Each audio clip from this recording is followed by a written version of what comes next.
আমার এই ভিডিও যখন দেখবেন তখন বাংলাদেশের রাজনীতি অনেক আগায় গেছে, অনেক কিছু ঘটে গেছে। যাই হোক, আমি তো আগে ভিডিও রেকর্ড করি, তাও আমি একটু পিছে গিয়া তারেক রহমানের দেশে ফেরার বিষয়টা নিয়ে আলাপ করতে চাই, কারণ বিষয়টা গুরুত্বপূর্ণ। তারেক রহমান তো দেশে ফিরেছেন, বিএনপি খুশি, তার সাথে বেশি খুশি ইন্ডিয়া। আমি মেনে মেনে করছি না।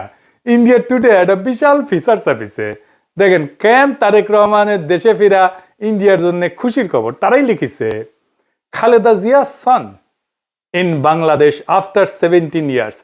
Why it's good news for India? কেন এটা ইন্ডিয়ার জন্য ভালো খবর, সুসংবাদ। ওরে বাবা, কি খুশি ইন্ডিয়া।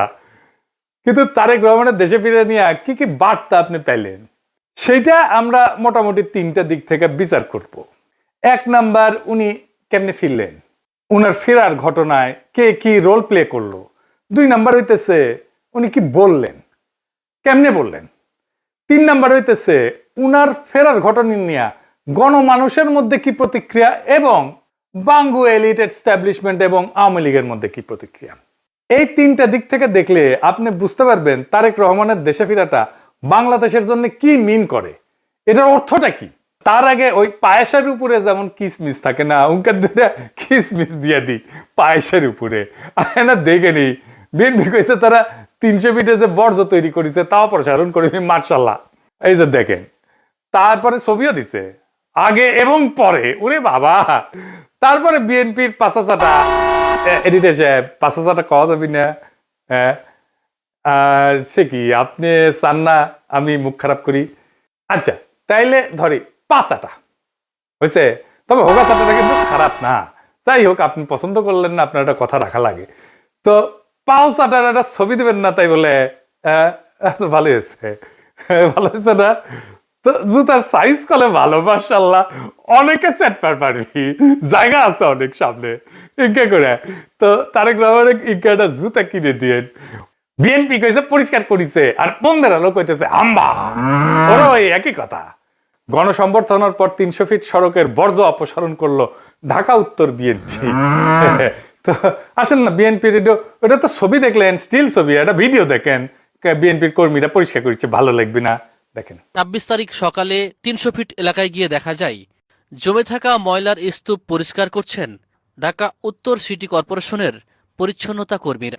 বিএনপির অফিসিয়াল পেজ থেকে দাবি করা হয়েছে ময়লা পরিষ্কার করছে, সমস্ত ময়লা পরিষ্কার করছে বিএনপি, কিন্তু আসলে না, কথাটি মিথ্যা।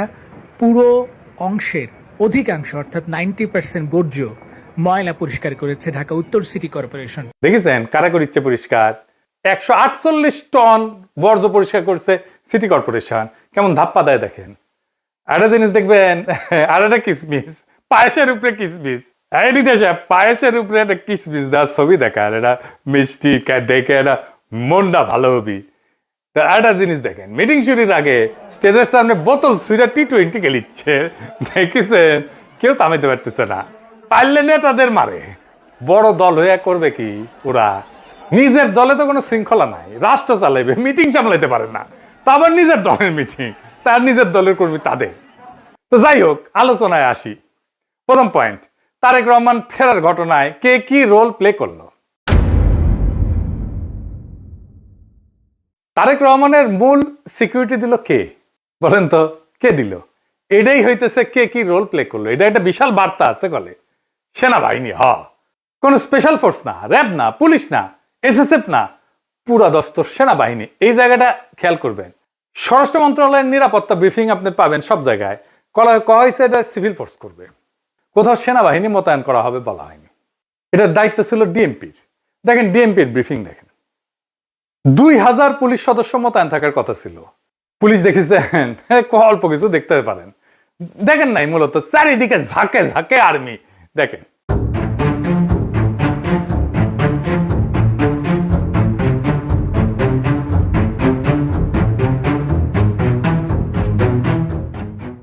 বাংলাদেশে কেউ কখনো এরকম নজিরবিহীন নিরাপত্তা পায় নাই, বাংলাদেশের ইতিহাসে পায় নাই, কোন রাষ্ট্রপ্রধান পায় নাই। যাই হোক, এই যে আর্মি নিরাপত্তা, এটা প্রফেসর ইউনূসের সরকার সিভিল প্রশাসনকে উপেক্ষা কইরা ওয়াকার দিছে। এটা ওয়াকারের শক্তি প্রদর্শন, ও বুঝাই দেয় সবাইকে যে আর্মি তারেক রহমানের সাথে আছে, বুঝেছ? এটা হইতেছে message, hidden message. Tarek Rahman বাংলাদেশের নেক্সট প্রাইম মিনিস্টার হওয়া কন্টেন্ডার, সন্দেহ নাই, হইতে পারবে কিনা সেটা সন্দেহ আছে। তো ওই তো একাই কন্টেন্ডার না, তাই না? ওনার দলের কাছাকাছি সাংগঠনিক শক্তি নিয়ে প্রতিদ্বন্দ্বী রাজনৈতিক জোট দাঁড়াইতেছে, এমন একটা ভাব তৈরি করা হইতেছে তারেক রহমান না থাকলে বাংলাদেশ উচ্ছন্নে যাবে, উনিই পারবেন বাংলাদেশকে পথে আনতে। যাই হোক, আমরা পরের ইস্যুতে যাই। উনি কি বললেন, কেমনে বললেন, আমরা এই ইস্যুতে ফিরে আসব। কেন এরকম ধারণা তৈরি করা হয়েছে উনি নেক্সট প্রাইম মিনিস্টার এবং উনি দেশটাকে ঠিক করতে পারবেন? উনি বক্তৃতায় নিরাপদ জীবন, নিরাপত্তা, এই জীবন জিনিসটা বারবার উল্লেখ করছেন, 5 বার। একটি নিরাপদ বাংলাদেশ আমরা গড়ে তুলতে চাই। নিরাপদে ঘর থেকে বের হলে নিরাপদে ইনশাআল্লাহ ঘরে আবার ফিরে আসতে পারে। যে কোনো মূল্যে আমাদেরকে নিশ্চিত করতে হবে যাতে মানুষ নিরাপদ থাকতে পারে।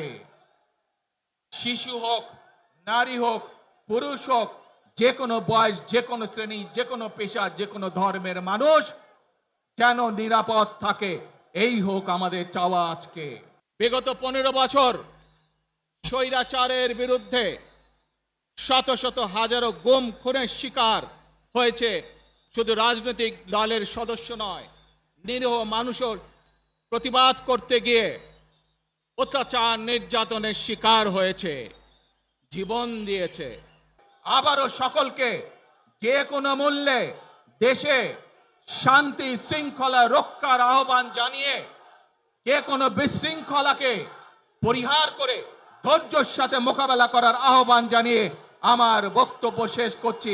এটা কোনো দুর্ঘটনাবশত কাকতালীয় ঘটনা না, এই বারবার ফিরে আসা, এইটা সেন্ট্রাল থিমেটিক অ্যাঙ্কর তার বক্তৃতার। পুরা বক্তৃতায় ছড়ায় থাকা কোর মেসেজ। এটা শুধু একটা কথার কথা না, পুরা বক্তৃতার একটা নৈতিক ফ্রেম এই নিরাপত্তা, মানুষের নিরাপত্তা। ভাষণের প্রধান নরমাটিভ ক্লেম মানুষ যেন নিরাপদ থাকে। নরমাটিভ ক্লেম কারে কয় জানেন তো? জানেন অবশ্যই, তাও কই আর কি। নরমাটিভ ক্লেম বলতে বোঝায় এমন একটা বক্তব্য যে যা কি হওয়া উচিত, কি করা উচিত, বা কোনটা নৈতিকভাবে সঠিক বা ভুল, এই প্রশ্নগুলোর উত্তর দেয়। এটা কোনো বাস্তব বর্ণনা না, এটা মূল্যবোধ, নৈতিকতা এবং আদর্শ নিয়ে কথা বলে। নরমাটিভ ক্লেম সবসময় এরকম হওয়া উচিত টাইপের দাবি, এবং এই নরমাটিভ ক্লেমের বৈশিষ্ট্য সত্য মিথ্যা দিয়ে যাচাই করা যায় না। এটা নৈতিক, রাজনৈতিক বা সামাজিক মূল্যবোধ প্রকাশ করে। এইগুলো নীতি নির্ধারণে ব্যবহার করা হয় এই শব্দটা।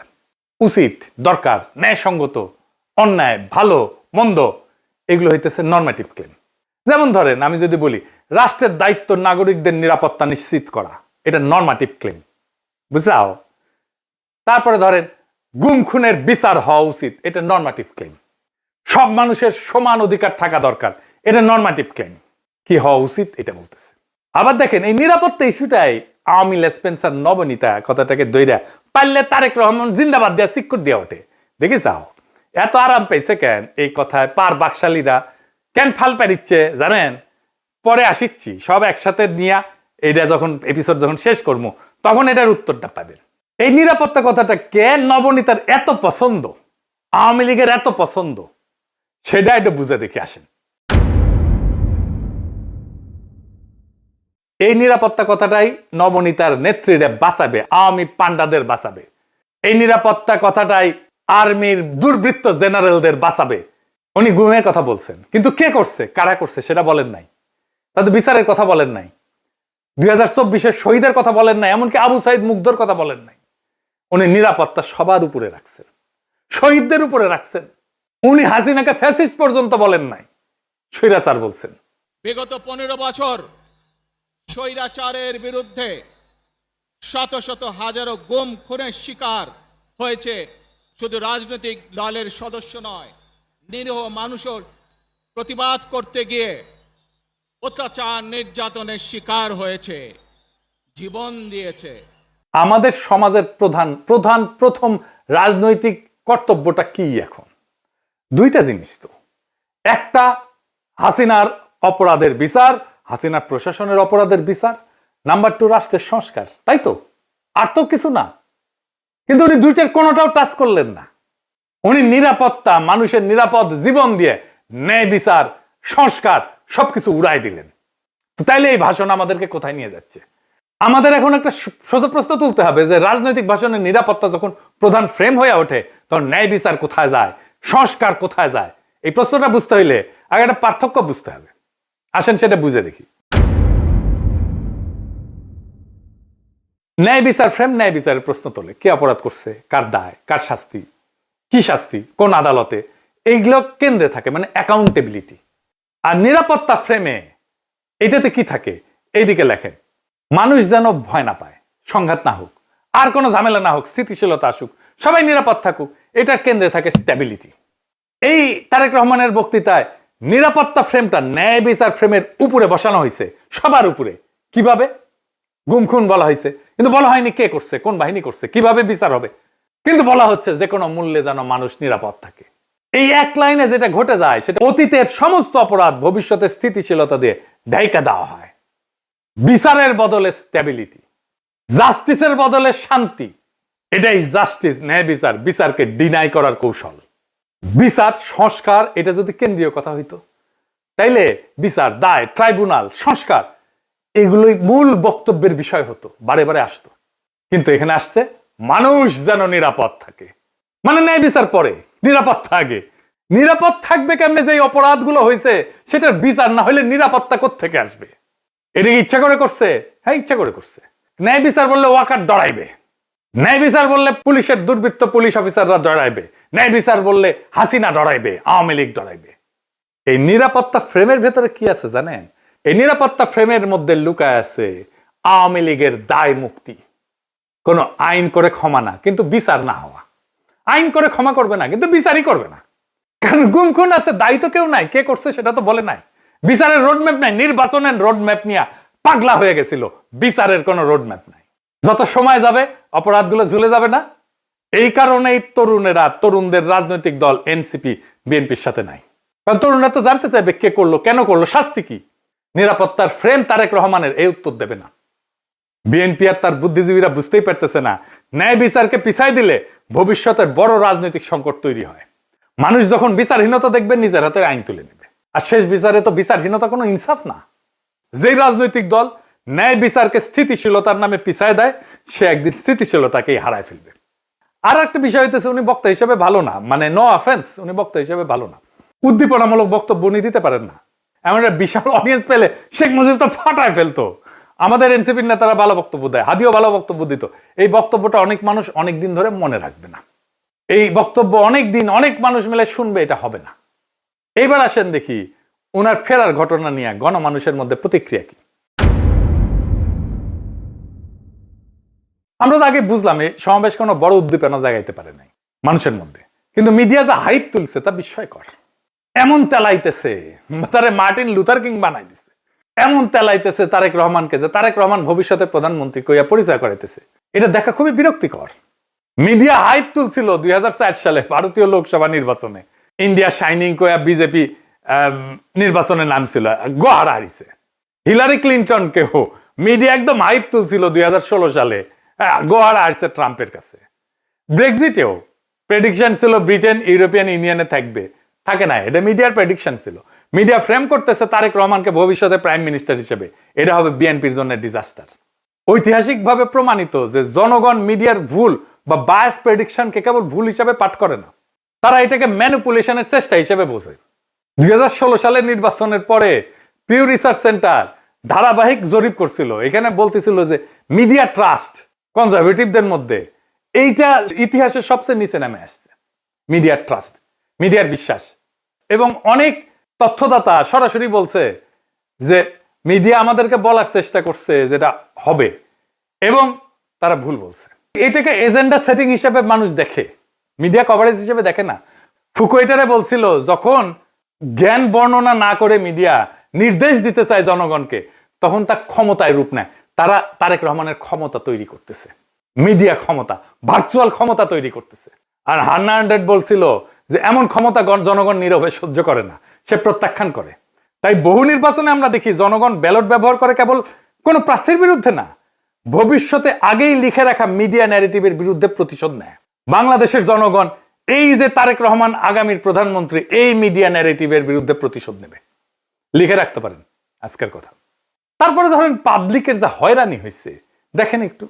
দেখেন কি পরিমাণ লোক এয়ারপোর্ট থেকে সবাই লাগেজ মাথায় করে কিন্তু বের হচ্ছে। দেখেন, আপনারা দেখলে অবাক হয়ে যাবেন যে শত শত না হাজার হাজার লোক আটকে পড়েছিল, যারা প্রবাস থেকে বাংলাদেশে আজকে আসছে বা কালকে রাত্রে যারা আসছে বের হয়ে যেতে পারছে, আজকে যারা আসছে সহজে কিন্তু সকালবেলা বের হতে পারে নাই।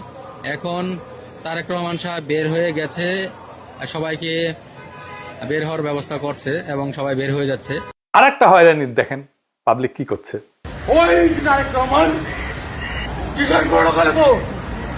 আপনি এগের যাত্রী কয়টা বাজছেন এখানে? আপনার অনুভূতি কি? মানে এই যে 2টা বাজে আসছেন, এখন 6টা বাজে। খারাপ লাগছে, মনে হচ্ছে লোকটাকে পায়ে ঝুঁকা দিতে পারতাম। খুবই কান্না পাচ্ছে, খুবই কি বলবো, ভাষায় প্রকাশ করতে পারতেছি না। একদিকে তো অসুস্থ লোক আসছিলকে দেশের বাড়ি চিকিৎসা করার জন্য, তারপরে এই পরিস্থিতি, দুঃখ লাগতেছে যে আমরা আইছি বাইরে থেকে, আজকে শখ করে একটা গাড়ি নিয়ে আসছে আর এই গাড়ি আমার এয়ারপোর্টের মধ্যে ঢুকতে দিল না। আমি এইভাবে ঠেলিয়ে ঠেলে নিতেছি, এতে তো আমার কাছে ওইটাই মনে হয় যে আমরা মনে হয় যে অপরাধী করছি। তারেক রহমানকে যে বাংলাদেশের ত্রাতা হিসেবে দেখানো হইতেছে, বাঙ্গু সুশীলদের শিরোমণি মতিউর রহমান কইছে যে দেশে রাজনৈতিক শূন্যতা চলতেছে, তারেক রহমান আরো আগে আসলে ভালো হইতো, মানে এই শূন্যতা কাটতো। শুনেন, আমি ব্যক্তিগতভাবে এটা মনে করি যে দেশে একটা রাজনৈতিক শূন্যতা রয়েছে, চলছে, এটা একটা বিপজ্জনক। আমি সবসময় ভাবতাম বা এখনও মনে করি যে বিএনপির ভারপ্রাপ্ত চেয়ারম্যানের আর একটু আগে, বেশ একটু আগে যদি আসতে পারতেন, তাহলে এক্ষেত্রে হয়তো বিএনপি এবং দেশের মধ্যে একটা ভালো সুবিধাজনক অবস্থা তৈরি হতে পারত। তাকে বাংলাদেশের রাজনীতিতে অপরিহার্য প্রতীকে পরিণত করা হয়েছে। তারেক রহমানের রাজনৈতিক শক্তি যেদিন থেকে তারেক রহমানকে রাজনীতিতে অপরিহার্য প্রতীকে পরিণত করা হয়েছে, তারেক রহমানের রাজনৈতিক শক্তি সেদিনই শূন্য হয়ে গেছে। তারেক রহমানকে ছাড়া বিপ্লব হইল না একটা, ওনাকে ছাড়া তো, ওনাকে ছাড়া দেশ বাঁচবে না, রাষ্ট্র বাঁচবে না, এটা একটা কথা। জনগণের কোনো এজেন্সি নাই, যে নেতাকে অপরিহার্য বানানো হয় সে আর কোনো রাজনৈতিক অ্যাক্টর থাকে না, সে পরিণত হয় একটা স্থির মূর্তিতে যাকে সবাই রক্ষা করে কিন্তু কেউ চালাইতে চায় না। কারণ রাজনৈতিক অ্যাক্টর হওয়ার মানে হইল সিদ্ধান্ত নেওয়া, আর অপরিহার্য হওয়ার মানে হইল সিদ্ধান্ত এড়ায় যাওয়া। সিদ্ধান্ত মানেই ঝুঁকি, আর ঝুঁকি মানেই প্রতীকের ক্ষয়। তাই সেই নেতার চারপাশে এমন এক সুরক্ষা বলয় তৈরি করা হয় যেখানে প্রত্যেকটা সম্ভাব্য সিদ্ধান্ত আগে আটকায় যায়। সে কথা বলে সাবধানে, নড়ে অনুমতি নিয়া, কার্যত উন্নতের সিদ্ধান্তের বাহক হইয়া ওঠে। আর সে ব্যর্থতার দায় নিতে পারে না, কারণ দায় নেওয়া মানেই তো মানুষের কাতারে নামায় না, সেই প্রতীক ভেঙে যাওয়া, যে অপরিহার্য ফ্রেম তৈরি করা হয়েছে, এই ন্যারেটিভ ভেঙে যায়। ফলে রাজনীতি ব্যক্তির হাত ধরে আগায় না, ওই ব্যক্তিকে ঘিরে জমে থাকে, জমাট হইয়া থাকে। তারেক রহমান কোনো সিদ্ধান্ত নিতে পারতেছে না, আমি দেখাই দেবো সিদ্ধান্ত নিতে পারতেছে না, ওটা আমি দেখাই দেবো এই কয়েকদিনের মধ্যেই। এই অবস্থায় নেতার উপস্থিতি শক্তির চিহ্ন না, বরং স্থবিরতার প্রমাণ। অপরিহার্য নেতা মানে শক্তিশালী নেতা না, অপরিহার্য নেতা মানে এমন একজন যাকে ব্যবহার করা যায় না, শুধু পাহারা দেওয়া যায়। তাই দেখতেছেন না, খালি পাহারা আর পাহারা, নজিরবিহীন পাহারা। এত পাহারা বাংলাদেশের ইতিহাসে কেউ পায় নাই। উনি কিচ্ছু করতে পারবেন না, রাজনীতি তো দূর কি বাদ, কিছুই করতে পারবেন না। আর বড় দল কিন্তু চিপসের প্যাকেটের মতো বেশিরভাগই বাতাস, মিচিয়ানা চিপস। দলের প্রধান নেতা আসবে, মির্জা ফখরুল বলল তারেক রহমান যেদিন আসবে সেদিন দেশ যেন কাঁপে ওঠে, কাঁপুনি দেবে। আমি আপনাদেরকে জানাতে চাই, নেতা যেদিন আমাদের আসবেন, যেদিন বাংলাদেশে পা দেবেন, সেদিন যেন সমগ্র বাংলাদেশ কেঁপে ওঠে। বন্ধুগণ, এই কাপাকাপি করতে গিয়া একটা প্রোগ্রাম নিছে, পঙ্গু হাসপাতালে আহত জুলাই যোদ্ধাদের দেখতে যাবে তারেক রহমান। আসার পরে দেখা গেল পঙ্গু হাসপাতালে জুলাই যোদ্ধা নাই, একজনও নাই। এটা কারোই মাথায় আসেনি, তারেক রহমানেরও মাথায় আসেনি যে ওখানে আসলে কেউ আছে। 3টা না 4টা প্রোগ্রাম তো কয়দিনে, তাই না? এতদিন ধরে প্রস্তুতি নিচ্ছে। আচ্ছা, জুলাই যোদ্ধা কে কে আছে? উনি গেলে কোন ওয়ার্ডে যাবেন, কার সাথে দেখা করবেন, কি নিয়ে যাবেন, কোনো পরিকল্পনা নাই। এই হইতেছে রাষ্ট্র ক্ষমতায় যাবে যে দল, সেই দশের প্ল্যানিং দেখেন। রাজনীতি আগাইলো, ওরা তো কাঁপাইতে চাইতেছেন, রাজনীতি করতে চাইতেছেন না, স্পেকটাকাল দেখাইতে চাইতেছেন। পলিটিক্যাল লিডারের স্পেকটাকাল হইতেছে তার বক্তৃতা, তার রাজনীতি। কত লোক দেখতে আসছে জনসভায়, কত লোক হাজির হয়েছে, এটা স্পেকটাকাল না। কাঁপায় দিছে কিনা, এটা পলিটিক্যাল স্পেকটাকাল না। আর পাবলিক সাফারিংস, এইটার জন্য কি পাবলিক সাফারিংস হয়েছে? তাহলে ফাইনালি ওনার যে এই হোম কামিং, দেশে ফিরে আসা, এর পিছনে আসলে কি? এইটা হইতেছে এক ত্রিভুজ প্রেমের লম্বা কাহিনী। ত্রিভুজ প্রেম করলে এটা ঠিক জমে না, অন্য কিছু কইলে ভালো হইতো, আর একটু দুষ্টু কথা কইলে ভালো হইতো, আমি আর কইব না ওইটা। তো যাই হোক, বুঝাই দিয়েছেন কি কইতে চাইতেছি আর কি, বুঝছাও তো। মানে ত্রিভুজ প্রেমে তো একজনের ছেঁকা খাইতে হয়, এটি না, এটি 3জনই মজা পায় আর কি, বুঝছাও। তো যাই হোক, তো এই ত্রিভুজ প্রেমের 3 অ্যাক্টর হইতেছে ওয়াকার, এডিটর সাহেব, এটা ত্রিভুজ আকার, এটা ওয়াকার একদিকে বিএনপি আর ইন্ডিয়া। ওয়াকার আর দুর্বৃত্ত জেনারেলের লাগবে গুমের বিচার থেকে বাঁচা, ইন্ডিয়ার লাগবে আগের জমিদারি ফিরে পাওয়া, আর বিএনপির লাগবে ক্ষমতা। এই 3 শক্তি এক হইছে, একজনকে আর একজনের লাগবে। ওয়াকারের বিএনপি আর ইন্ডিয়াকে লাগবে, বিএনপির ওয়াকার আর ইন্ডিয়াকে লাগবে, আর ইন্ডিয়ার ওয়াকার আর বিএনপিকে লাগবে। কি মজা! এইটাই হইতেছে বন্দোবস্ত, এদের মধ্যে বন্দোবস্ত হয়ে গেছে। ইন্ডিয়া আনন্দবাজারে রিপোর্ট করে ইঙ্গিত দিছে আমরা আছি তারেক রহমানের সাথে, ওয়াকার শক্তি দিয়ে ইঙ্গিত দিছে আমরা আছি তারেক রহমানের সাথে, তারেক রহমান বক্তৃতা দিয়ে ইঙ্গিত দিছে আমরা আছি তোমাদের সাথে। শান্তি আর শান্তি, নিরাপত্তা, এর বাইরে আর কিছু হবে না। গুমের বিচার হবে না, সংস্কার হবে না, কিসের মাল। আর আওয়ামী লীগ নমনেতাদের দিয়ে বার্তা দিছে। শুধু তাই না, এই যে দেখেন আশরাফুল আলম খোকন, হাসিনার পিএস, কি বলে দেখছেন? তারা বলে তারা বিএনপির পাশে দাঁড়াইছে। আবার দেখেন আরেকজন, দেখেন আওয়ামী লীগ, তার প্রোফাইল পিকচার দেখেছেন? হ্যাঁ, সঞ্জিদা খাতুনের ছবি দিছে, সেরা ছবিটা দিছে, দুঃখ ভাব একটু, বুঝছাও তো। ওই কয় যে গরু দুধ দেয় তার নাকি লাথি খাওয়া যায়, মানে বিএনপি দুধ দিচ্ছে এখন। বিএনপির আবার দুধও আছে। না আছে তো, না আছে আছে, সত্যি আছে, আমি মিছা কথা কইতেছি না, আমি দুষ্টামি করিছি না। বিএনপির দুধু আছে, আসলেই আছে। এই যে দেখেন বিএনপির দুধু, দেখিস বিএনপির দুধু আছে। তো বিএনপির দুধু দিয়ে দিছে আওয়ামী লীগকে। যাই হোক, আপনি কিছুদিন পরে দেখবেন পার নাস্তিক গুলা দাঁড়াইতেছে বিএনপির পাশে এবং তারা বলতেছে আমরা বিএনপিকে ভোট দিব। আমি দেখাই দিব, বলতেছে তারা পার নাস্তিক, যাদেরকে ঘৃণা করেন আপনারা। বিএনপিকে ক্ষমতা আনার জন্য এই সবগুলো শক্তি এক হয়েছে। কেন্দ্র দখল করবে, প্রশাসনকে কাজে লাগায়, পুলিশকে কাজে লাগায়, গুন্ডা আর হুন্ডা দিয়ে নির্বাচন হবে, আর্মি বসে থাকবে, অথবা আর্মিও পিটাবে পাবলিককে, ব্যালট বাক্স লুট হবে। আওয়ামী লীগের পুরো সংগঠন বিএনপির জন্য কাজ করবে, টাকা আসবে, খালি টাকা আর টাকা, লুট করা টাকা ফেরত আসবে কিছু। নির্বাচন প্রচারণার জন্য এই 4 বান্ডেল দিলাম ব্যানার পিস্টন করার জন্য, আর এটি লাগাইবা শুধু মোটরসাইকেল বহরের জন্য। মোটরসাইকেল নিয়ে আসবা 7টা, ঠিক আছে, দেখে নিয়ে আসবা। আর এটি রাখো শুধু নির্বাচনের দিন চা সিগারেট খাওয়াইবা মানুষকে। আর এই 7-8 বান্ডেল যেটি আছে, সকালবেলা সীসা খাইবা, হ্যাঁ সীসা খাইবা বৈশা। আমি পাস করবো না, সমস্যা নেই। সেই টাকা বিএনপি নির্বাচনের জন্য কাজে লাগবে। এই জন্য খোদা বক্সকে সরাই দিছে প্রফেসর ইউনূসের সরকার। প্রশাসন, পুলিশ, জেনারেলরা মাথায় রাখেন, এই নির্বাচন আমাদের আজাদির নির্বাচন। সংসদের কাজ রাষ্ট্রে ইনসাফ কায়েম করা। আমার আগের ভিডিওটা দেখে নিয়েন, বিস্তারিত আলাপ করছি কিভাবে সংসদ আইন তৈরির মাধ্যমে সমাজের মাঝে থাকা ইনসাফের ধারণা রাষ্ট্রের আইনের মধ্যে ঢুকে দেয়। রাষ্ট্রকে ইনসাফমুখী করে তোলে সংসদ। এই ইনসাফের রাষ্ট্রই আমাদের আজাদির দিকে নিয়ে যায়। আমাদের প্রত্যেকটা ভোটকে আমাদের মাঠে রক্ষা করতে হবে। প্রশাসন যদি গণরায়কে ছিনায় নিতে চায়, তাহলে ভোট ডাকাতদের এইবার বিতাড়িত করব বাংলাদেশ থেকে। আর এইবার প্রশাসনের, পুলিশের কাউরে যদি পক্ষপাত করতে দেখা যায়, কোনো মাপ কিন্তু নাই। আগামী সরকার বিএনপির হবে না, প্রফেসর ইউনূসের সরকারের মতো ধ্বজভঙ্গ সরকারও হবে না। তাই খুব খেয়াল, ভোট রক্ষার লড়াইয়ের জন্য তৈরি হন। এইবার ভোট দিলেই হবে না, কেন্দ্র পাহারা দিতে হবে, প্রত্যেকটা ভোটকে আমাদের রক্ষা করতে হবে। আর এক নতুন ভোট আনার লড়াইয়ের জন্য তৈরি হন। ইনকিলাব জিন্দাবাদ।